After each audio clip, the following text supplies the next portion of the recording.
Down here in the prison, even the wildlife has a personality disorder.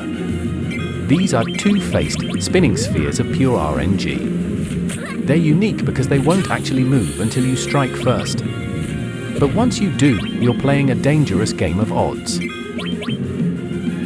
Every counterattack has a 1 in 8 chance of being a massive Cure 3 for your party, or a devastating self-destruct to your face. In a place as miserable as Corel Prison, even the monsters can't decide if they want to kill you or keep you alive just to see you suffer a little longer. It's a perfect metaphor for the lawless chaos of the desert.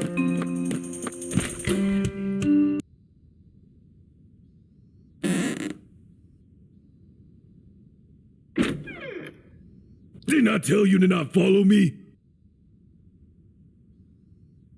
Just hold on a sec. We only want to talk. You'll understand if you just hear us out.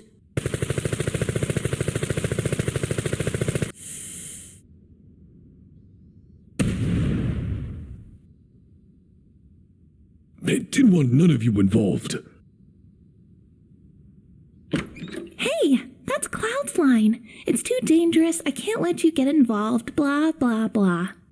Yeah, it's a little late for that now. We heard what happened and asked to come down here. Come on, Barret, tell us what's going on. Guys, we heard that the murders at the battle arena were caused by a man with a gun on his arm. Was it you? There's another man with a gun on his arm. It was 4 years ago. That day, I was on my way back home after visiting the Mako reactor under construction. Barret, Dyne, come quick. The village is under attack. It's Shinra soldiers. What?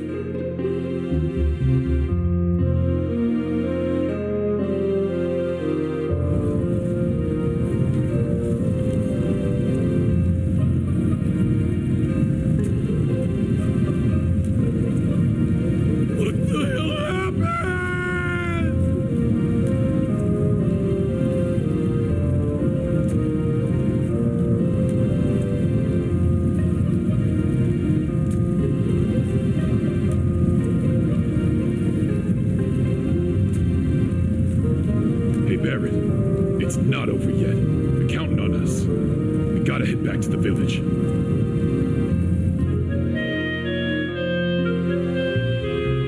Barret, Dyne, protect the village. No! Come on, Barret. We gotta hurry.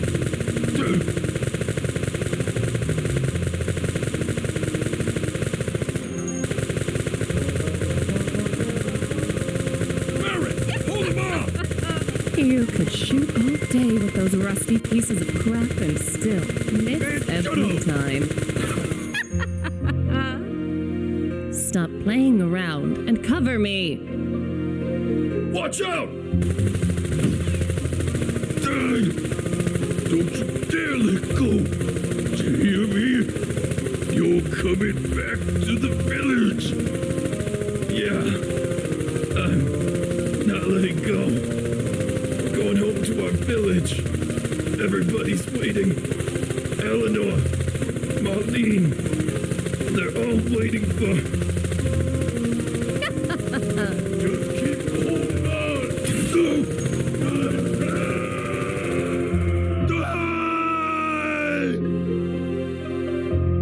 After that, my right arm was next to useless. I thought things through and decided to have it removed so I can get this gun attached. Got a new right arm to get revenge on Shinra, who took everything away from me. Back then, the doc told me there was another guy who wanted the same operation, except his was the left arm. But doesn't that mean Dyne feels the same way you do? Yeah, that's right. He was deceived by Shinra too. I'm sure he'll join us in our fight against them. Dunno, but I do know I gotta apologize to Dyne. So, let me handle this. Do whatever you want. At least that's what I'd like to say. But I wouldn't be able to sleep at night knowing that I left you to die here. Barret, It doesn't have to end this way. Yeah, weren't we gonna save the planet? Tifa, you ought to know me better than that by now. It might look like I'm doing it for the planet, but all I'm really after is revenge against Shinra. I want to settle the score. It's all right. I'm not that different myself. It's easy to understand. It's who you are, Barret. So Barret, I guess it'll be you, me, and...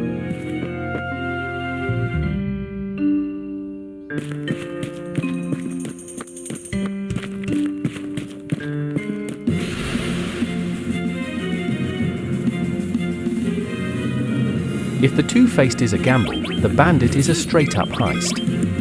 These guys aren't interested in a fair fight, they're here for your pockets. Their mug's ability doesn't just deal damage, it has a chance to steal a random item or your hard-earned gil. The forensic frustration here is the timer. Once they've got your loot, they will try to escape from their very next turn. If they get away, that item is gone for good. You're forced to prioritize them over everything else.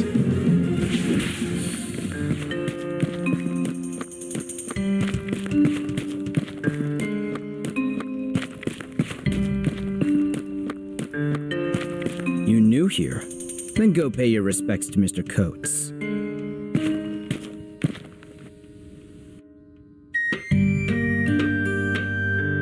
Never seen your face around here before. Looking to go out? Playing it safe, eh? Never seen your face around here before. Looking to go out? Yeah, up. You don't seem to understand how things work down here. This is the Gold Saucer's garbage dump, which makes all of you lot trash. The only way to get back on the outside is to win at the Chocobo races. But it's not like you rookies can expect to take part that easy. Of course, if you got the boss's blessing, it'd be a different story. But you'll never get that.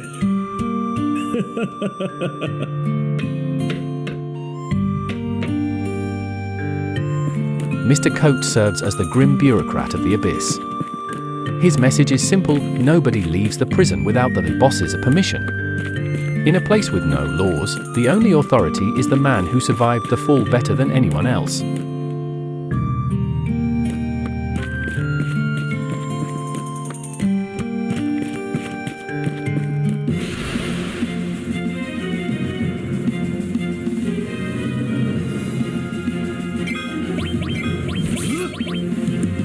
And that is the Corel Prison Welcome Committee in a nutshell.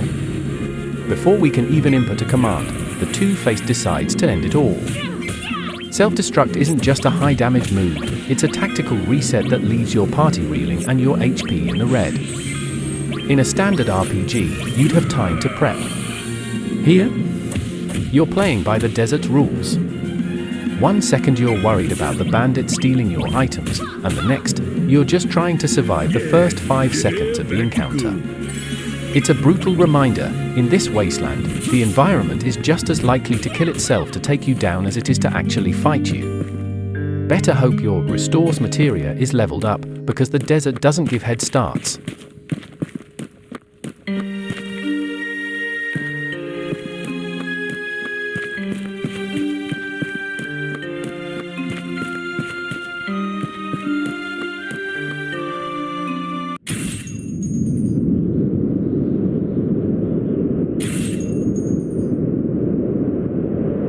Dyne, is that you?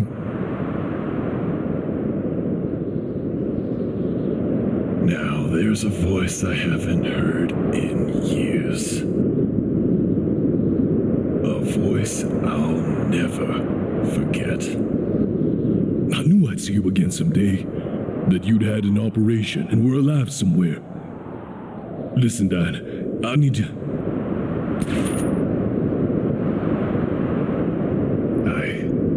Hear a voice.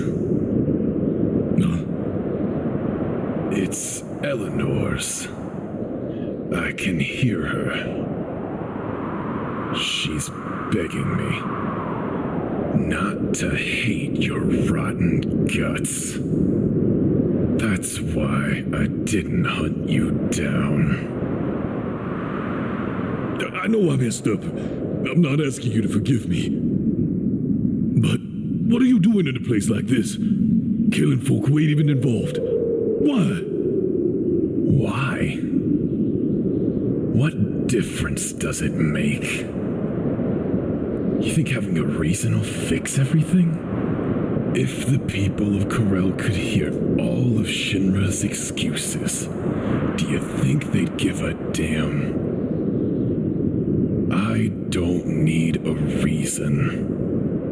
All we ever get is bullets and bullshit. What's left is a world of despair and emptiness. And that's all. You still want to know why? All right. I'll tell you why. 'Cause I want to destroy everything. This place. Everyone in it. The whole damn world. I got nothing left here. Corel, Eleanor, Marlene. Dyne, Marlene. Marlene's alive. Huh? That day, I headed back to the village. I figured it was the end of the line and I just needed to accept it. All I wanted to do was spend my last moments with Myrna. That's when I found her. Your daughter, Marlene. She's in Midgard. Let's go see her, yeah? So, she's still alive? All right, Barret. I guess we gotta fight. What? Eleanor's all sad and lonely. I gotta take Marlene to her. Dad, are you crazy? Marlene wants to see her mom, don't she? Stop! Dad! I can't die here! Oh, yeah? Well, my life ended that day. Stop it! I don't want to fight you! Barret! Cloud, you stay the hell out of it! This is my problem! The confrontation with Dyne is one of the most somber moments in the entire Final Fantasy VII narrative. For the first time, the forensic focus shifts entirely to Barret. This isn't a battle about saving the world or stopping Sephiroth, it's a private execution between two broken men. Mechanically, Dyne is a fascinating boss. He utilizes a kit that mirrors Barret's own long-range capabilities, using moves like a needle gun and the devastating S-mine. But it is a Molotov cocktail that carries the most weight, a literal fire-based attack that calls back to the very flames that destroyed their home.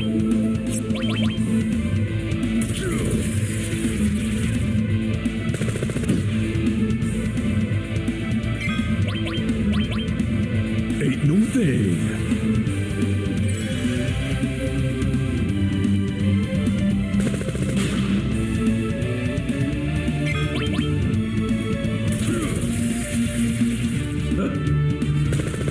In this solo encounter, your materia setup is your only lifeline. Without a healer or a secondary attacker to draw fire, every turn is a calculated risk. Dyne's AI is aggressive, rarely giving you a moment to breathe. He represents the stagnation of the Corel Prison, bitter, relentless, and refusing to move on. Interestingly, the game keeps the standard boss theme, those who fight further, playing throughout. Usually, this track signals a heroic struggle against a monster or a machine, but here, the driving rock beat feels almost intrusive. It highlights the frantic, desperate nature of the duel. There is no room for a quiet, mournful melody yet, there is only the mechanical thud of lead against metal. As the fight progresses, the forensic reality of their situation becomes undeniable. Both men are fighting with prosthetic limbs, weapons literally grafted onto their bodies as a permanent reminder of the day Shinra burned their lives to the ground. Every time Dyne uses his needle gun or his Mine, he isn't just attacking Cloud's friend, he's lashing out at the world that took his wife, his home, and his hope. Ever seen one of these?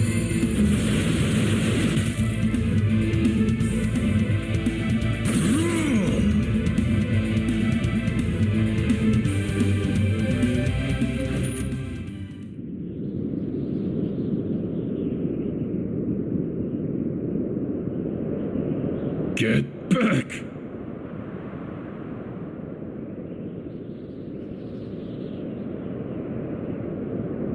It wasn't just an arm I lost back then. I lost something irreplaceable.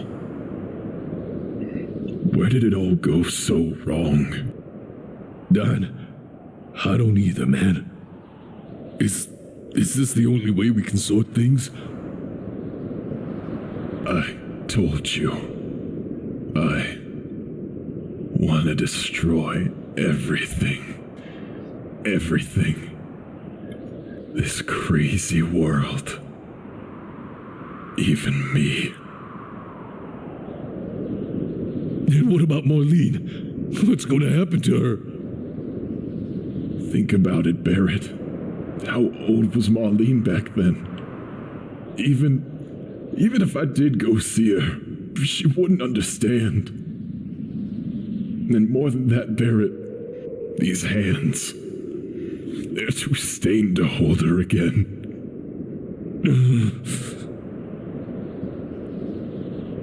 Barret.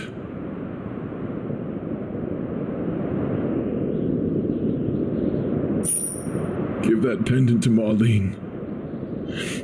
It was her mother's. My memento of her. I will. So,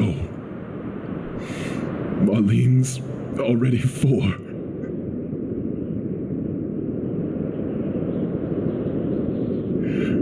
Barret,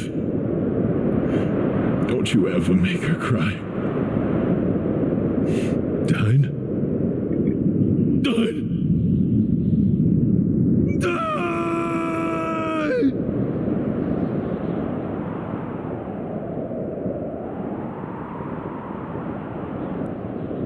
Dyne, I ain't no different, man. My hands, they're just as stained.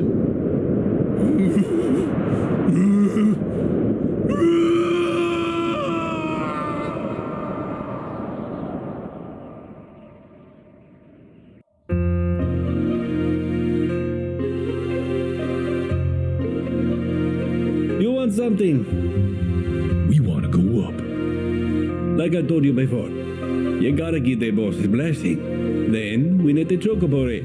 Dyne can't talk right now. So I got this instead. Oh, We want to go up. right. Did you kill Dyne? You must have. Or you'd never be holding that thing. So, Dyne's dead. Maybe now this place will get some peace and quiet. And no one will miss the guy, that's for sure. The hell do you know, huh? Right. I mean, I don't know nothing. Sorry. Will you get us out of here now? Huh? Haven't you forgotten something? I already told you. There's only one way out of here. You gotta win at the Chocobo races. Held up there at the Gold Saucer. Only one racer can go up at a time. Say what? You can badger me all you like. Rules are rules. I cannot change it. If I do, the whole system down here will collapse. I won't let that happen. One of you can go up. After that, it's up to them to sort things out with Dio. And all right. Cloud, you go. We'll be waiting down here. Hurry up and win that Chocobo race. Get us out of here. He's right, Cloud. We'll wait here. I know we can count on you. ready? All you need now is a manager. They'll register you and supply the chocobo. Hi. I heard about your story. Esther, I'll be your manager. well, I'm okay with that, but this is Esther.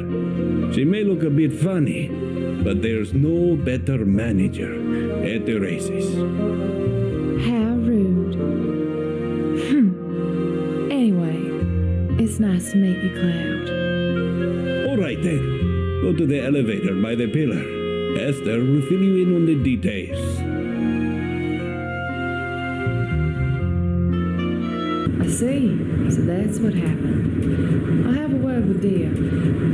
You concentrate on the race. Oh yeah, that's right. What I wanted to say earlier was that anyone can be a jockey. This isn't just a race for criminals. Some compete for fame, others for fortune, and then others live for the race itself. And then there are people like you. Oh, yeah. I need to teach you how to ride a chocobo. I'm not interested.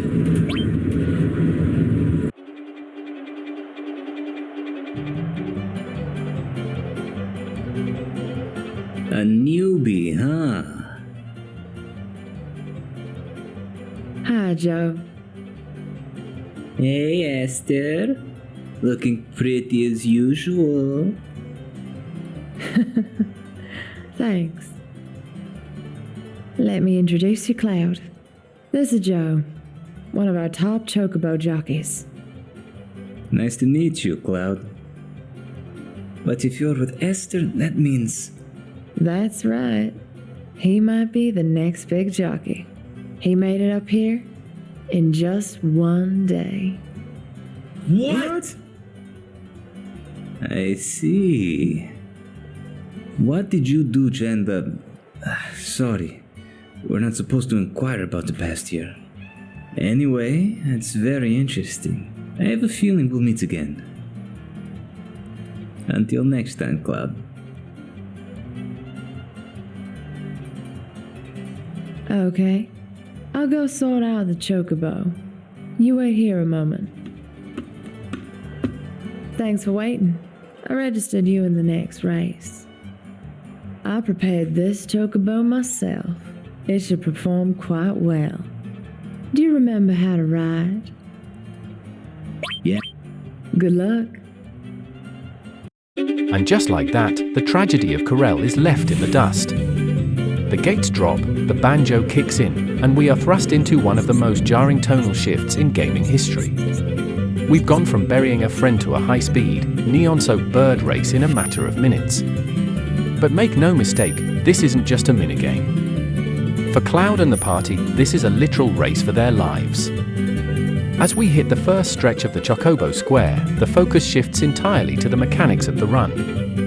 In this early stage of the game, you're likely riding a mediocre bird provided by Esther, so your stamina management has to be perfect.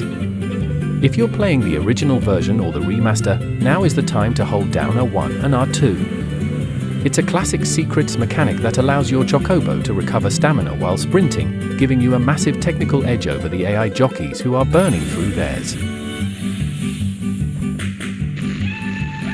The track itself is a psychedelic trip through Shinra's idea of entertainment. We're moving through the long course here, which takes us through various themed environments, from underwater tunnels to cosmic landscapes. You have to stay sharp. The giant swinging obstacles and the slow-down patches on the floor are designed to drain your momentum. If you get bumped by another bird or hit a hazard, your stamina takes a hit, and in a race where freedom is the only prize, there's no room for error.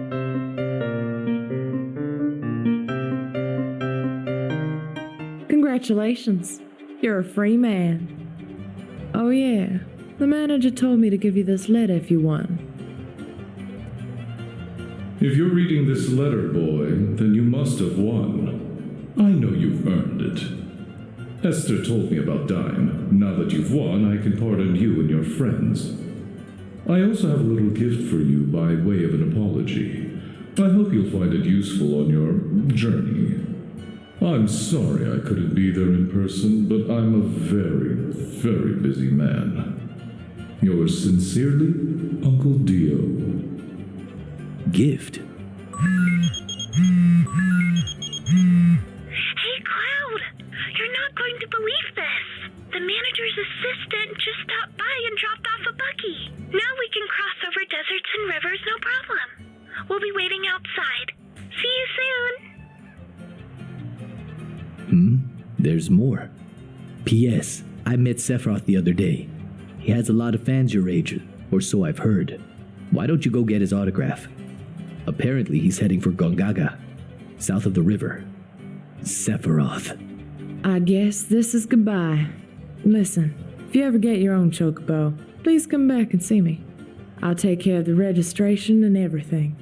Hope we meet again.